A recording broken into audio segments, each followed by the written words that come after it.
The airport was bustling with the usual chaos of travelers rushing to their gates, flight announcements echoing across the terminals, and the hum of conversations filling the air. Camille Thompson, a well-dressed black woman in her early 40s, waited patiently at the check-in counter. Her calm demeanor contrasted with the frenzy around her.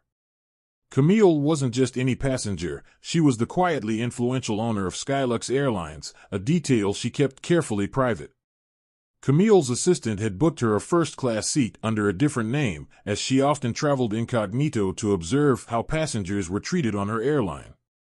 Today, she decided to wear a casual outfit, a simple blouse and jeans, opting for comfort over the business attire she usually donned.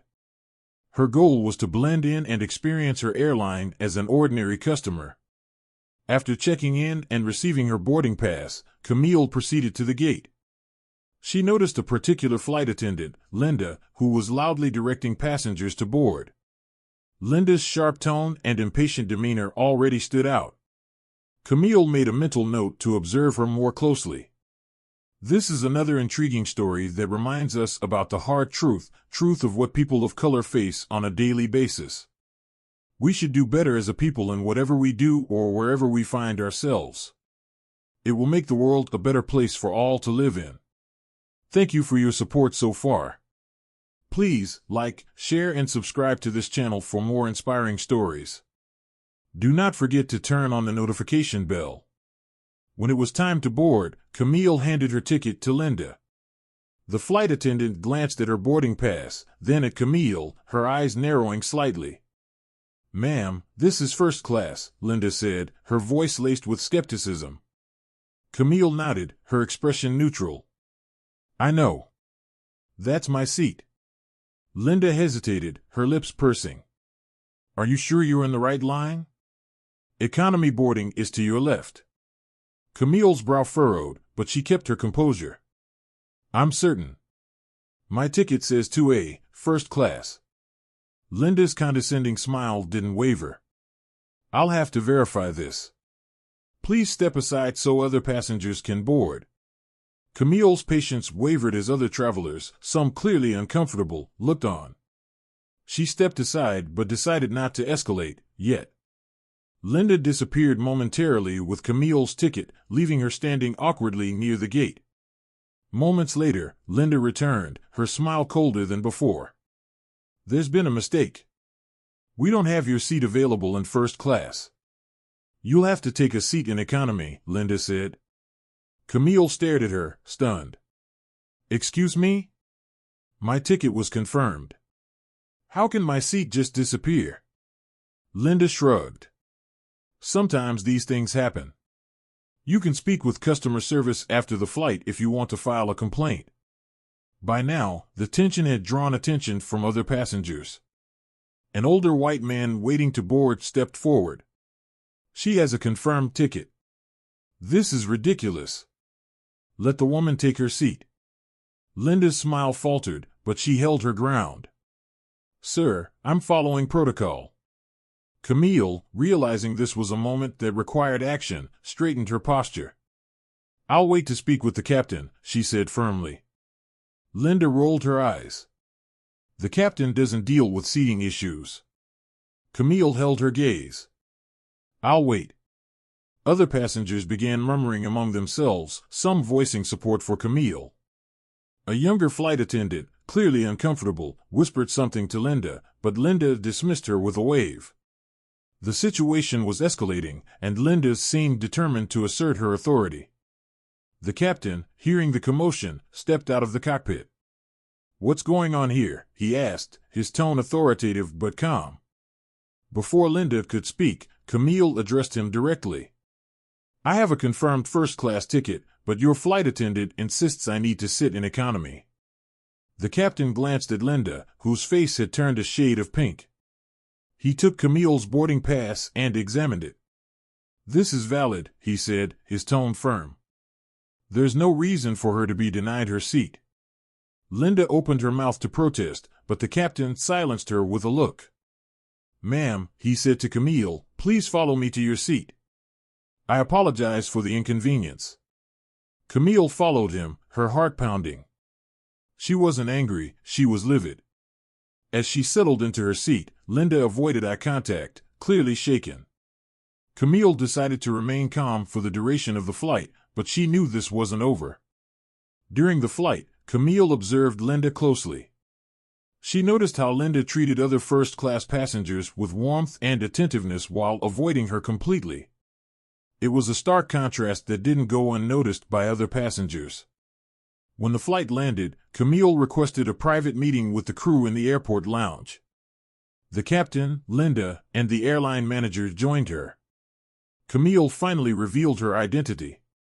"I'm Camille Thompson," she said, her voice steady but commanding.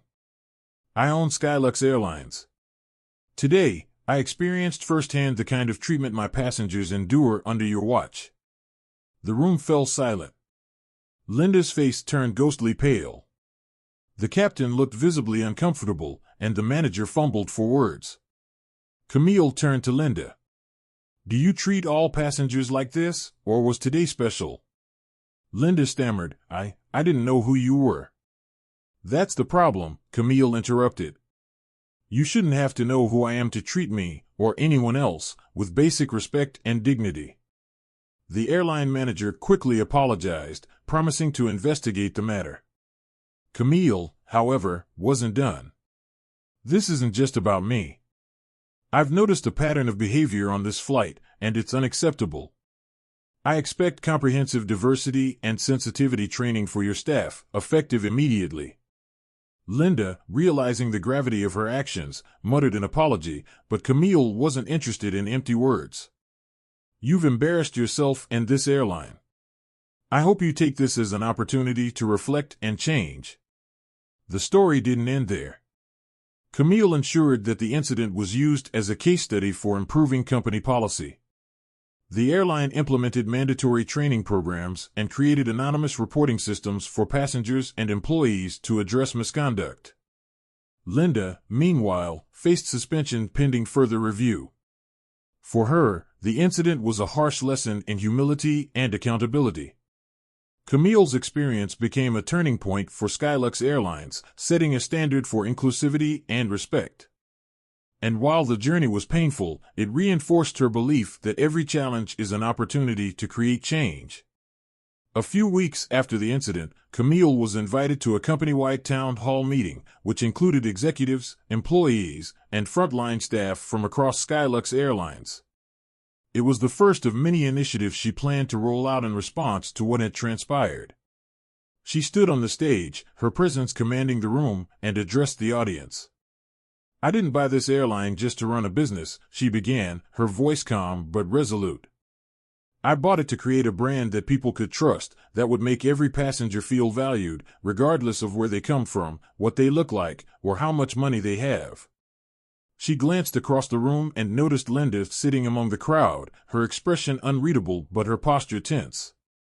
Camille continued, "What happened to me was unacceptable, not because I own this airline, but because it was a failure of the very values this company should stand for. And I take responsibility for that failure." The room was silent as Camille outlined her vision for a better, more inclusive company. She announced new policies, including the establishment of a diversity and inclusion board, mandatory sensitivity training for all employees, and a zero-tolerance policy for discrimination. The initiatives were met with applause, though Camille noticed the mixed expressions on some employees' faces. Change, she knew, wouldn't happen overnight. Linda, now under review by the airline's disciplinary committee, had been given the opportunity to attend the meeting. She'd spent the weeks since the incident reflecting on her actions and the underlying biases she hadn't even realized she carried. Watching Camille speak, Linda felt a pang of guilt. The woman she'd disrespected had not only shown grace but had used the moment to inspire systemic change. After the town hall, Linda approached Camille cautiously. "Miss Thompson," she said quietly, her voice trembling. "I want to apologize again for how I treated you. It was wrong, and there's no excuse." Camille studied her for a moment, her expression unreadable. "What do you plan to do about it, Linda?" she finally asked. Linda hesitated. I want to learn. I want to be better." I don't want to be the person who made someone feel the way I made you feel. Camille nodded. Then start by listening. Start by understanding the experiences of those around you. Change is a process, Linda. Words are a start, but actions matter more. Linda left the conversation feeling both humbled and hopeful. She decided to enroll in the company's new training programs, not just because they were mandatory, but because she genuinely wanted to change. Meanwhile, Camille's efforts began to pay off. Skylux Airlines saw a surge in customer satisfaction, with many passengers praising the company's renewed focus on inclusivity. Employees, too, reported feeling more valued and supported, and the airline's reputation began to soar. One day, while boarding a flight, Camille was approached by a young black flight attendant. "Miss Thompson," the attendant said, her voice filled with emotion, "I just wanted to thank you. What you're doing, it's making a difference. I've worked in this industry for years, and for the first time, I feel seen." Camille smiled, her heart swelling with pride. "That means everything to me," she said. "Thank you for sharing that." The story of Camille's experience eventually gained national attention. Media outlets praised her for using her position of power to create meaningful change. Passengers shared their positive experiences with Skylux, and the airline became a symbol of progress in an industry often criticized for its lack of inclusivity. As for Linda, she completed her training and returned to work with a renewed sense of purpose. Though she still carried the weight of her mistake, she used it as motivation to be better, not just as a flight attendant but as a person. Camille's journey wasn't just about addressing a single incident, it was about transforming an entire culture. And while the road was challenging, she knew it was worth it. Every time she saw a passenger smile as they boarded a Skylux flight, she was reminded of why she started this journey in the first place, to make the skies a place where everyone felt they belonged. Months passed, and Camille's efforts had turned Skylux Airlines into a symbol of progress and inclusivity. The airline was now widely recognized not just for its excellent service, but for its commitment to treating everyone, employees and passengers alike, with dignity and respect. Stories of positive changes within the company started making more headlines, and Skylux became a case study for other businesses looking to improve their culture. Camille's impact wasn't confined to the airline. One day, she was invited to speak at a global leadership conference. As she took the stage, she noticed Linda sitting in the audience, alongside other Skylux employees. It was a full-circle moment for both women. Camille began her speech by recounting the incident that had set everything in motion. "When I was denied my seat that day," she said, "I realized it wasn't just about one person's bias. It was about the systems and cultures that allow such behaviors to exist unchecked. Change doesn't come easily, but it starts with accountability, from leadership, from employees, and from society as a whole." She went on to share the steps Skylux had taken to address these issues, emphasizing the importance of education, empathy, and action. The audience erupted into applause, inspired by her journey and the transformation she had led. After the conference, Linda approached Camille with tears in her eyes. "Miss Thompson, I'll never be able to undo what happened that day, but I want you to know that your actions changed my life. I've been volunteering at a local community center, teaching young people about respect and inclusion. You taught me that it's never too late to change." Camille smiled warmly. "It's never too late to grow, Linda. Thank you for taking responsibility and for paying it forward." Meanwhile, Camille continued to focus on her role as CEO. She began spending more time interacting directly with employees and passengers, ensuring the company's core values were upheld at every level. Her hands-on approach inspired loyalty and trust among her team, further strengthening Skylux's reputation. One day, while traveling incognito on a flight, Camille sat next to a young man who struck up a conversation with her. He was a college student studying aviation and expressed his admiration for Skylux Airlines. "It's amazing what they've done," he said. "They really care about their passengers. It makes me want to work for them someday." Camille chuckled softly. "I'm sure they'd be lucky to have someone like you," she said, keeping her identity a secret. As the flight landed, the young man smiled at her and said, "Thank you for the conversation. You remind me of the kind of leadership we need in this world." Camille left the plane with a renewed sense of purpose. She had built something that mattered, not just an airline, but a legacy of kindness, accountability, and progress. In the end, the incident that could have been a moment of personal frustration became a catalyst for change, proving that even the most challenging experiences can lead to transformation. Camille's journey was a testament to the power of resilience and the belief that everyone, no matter their background or circumstances, deserves to be treated with respect. And as Skylux Airlines continued to soar, so did the impact of her unwavering commitment to making the world a better place, one flight at a time. Thank you for watching. Please like, share, and subscribe to Home of Stories TV. And do not forget to turn on the notification bell for more inspiring stories. Drop your comments below, let us know your thoughts.